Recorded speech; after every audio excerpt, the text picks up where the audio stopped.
So we're on substitution reactions. I require your attention. The first substitution reaction in the bubbles is called halogenation.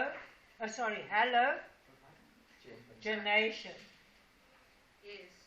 Now here, these reactions are with saturated compounds. So here we have only single bonds between carbon atoms. Okay. The first one, we're going to take an alkane and we're going to add an halogen. The condition for the reaction is UV light. So either an artificial UV light in the lab, or you go and put it in the sun, and then what forms is an alkane or an alkyl halide.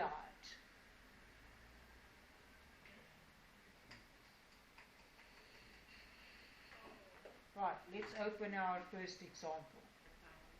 Okay, can I speak because I haven't spoken on the video? So substitution reactions, you take a saturated compound and you replace some atoms that are some hydrogen atoms by something else, either a halogen or an hydroxyl or something. So here we're looking at halogenation. We take an alkane and we mix it with an halogen, and in the presence of UV light, the haloalkane will form. If it's not UV light, the reaction won't take place. I'm listening. So you know how you can get the UV light? How you can? The UV light like a torch with that. Oh my I goodness. don't think you get UV torches, do you? You do, Yeah. you do, man. Oh, That sounds yes, like you UV can. torches are UV It- light.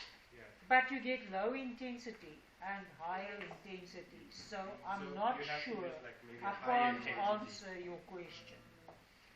I just know that UV light's photons are big enough to break up the halogen molecules. So if the halogen molecule breaks up because of the UV light, it could, listen, the bromine atom could replace that hydrogen and another hydrogen, because you'll have two bromines that are split up. So you could have the hydrogens coming together as a product, or that first hydrogen that broke off could join to the bromine to form hydrogen bromide. But then this would be bromomethane. The hydrogen would stay. The hydrogen, the second hydrogen that I've broken off here would have stayed. You could take this compound and replace more hydrogens by something like fluorine. So the UV light is responsible for breaking up the fluorine. You could break both hydrogens off to make hydrogen and difluoromethane, the dibromodifluoromethane, or you could only break one hydrogen. So I'll go a little bit slower in the next one. Okay, that will help you, hopefully. So if we take the methane and in the presence of UV light, we mix it with bromine, it is possible for only one hydrogen to break off.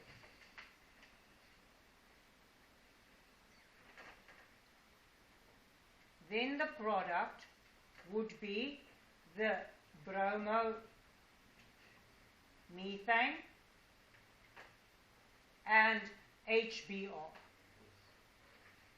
So this is a possibility. Maybe I should have started with this one, because I started off with the bromine breaking up, the molecule breaking up and replacing two hydrogens. Then the two hydrogen atoms will come together to make hydrogen. I can take this one now and react it with more bromine. And what will form? Dibromine. Yes. Now the second hydrogen will break off. And you'll have bromine and bromine. And what else will be formed? HBr. You see the difference between the ways I wrote the equation. But then what happens to the other H? No, the other H, this H that breaks off will bond to the bromine. It runs away. There's nothing breaking off here. In the previous example, I said that hydrogen was the product. Hydrogen was the product.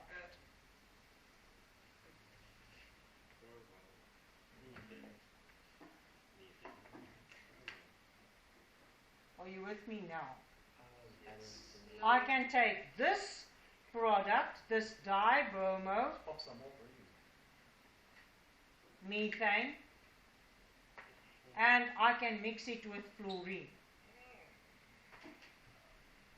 And now I can either break off both hydrogens, like in the previous screen, or I can break off one hydrogen at a time. So this would be then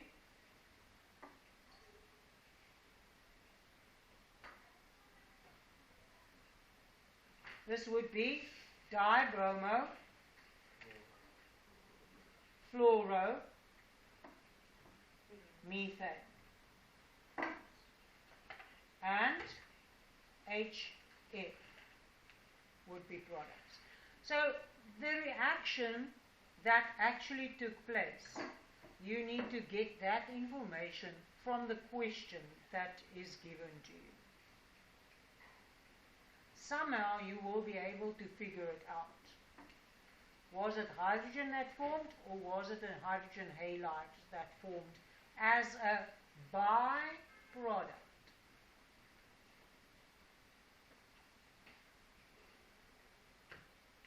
So the hydrogen in the previous slide, sorry, I'm going to go back there. This is a byproduct.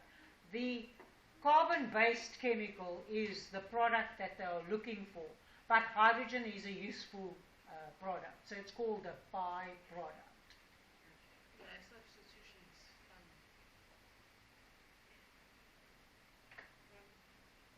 Okay, what's the next substitution? So we're still on substitution reactions, and now we're going to substitute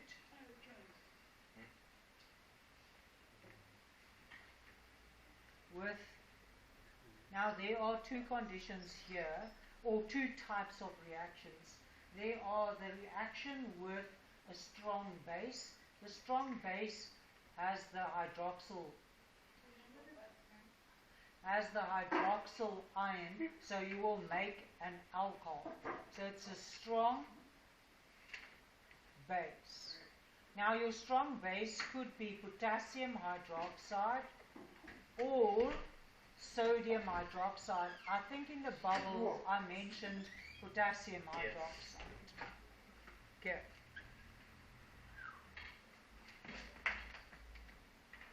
So our example is chloromethane.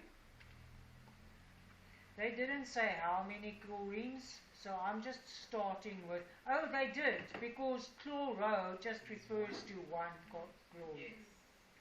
Now, this must be dilute, strong base.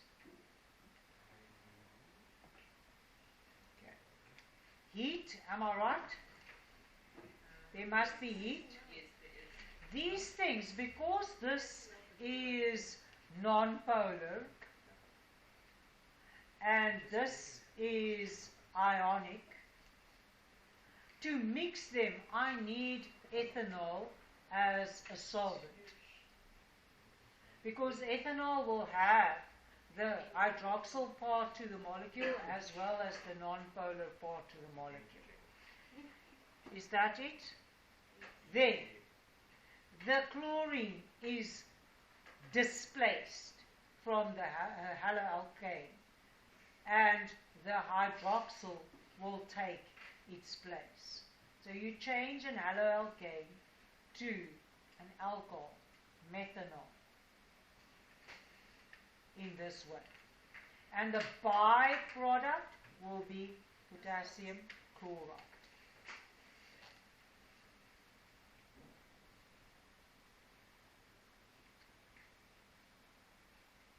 Okay. So one more example of hydrolysis, and it's substitution of the halogen with hydroxide. So they say 2-bromopropane. So propane is saturated, and it's 2-bromo. So the bromine is on the second carbon. And you add something like dilute sodium hydroxide, and what else? Heat, am I right? Heat and what else? Ethanol. So the bromine will break off to form 2-propanol. And what type of alcohol is this? A secondary alcohol. And the byproduct will be sodium bromide. Yeah, that's the one.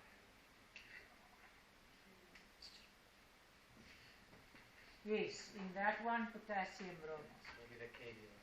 Yeah. All right.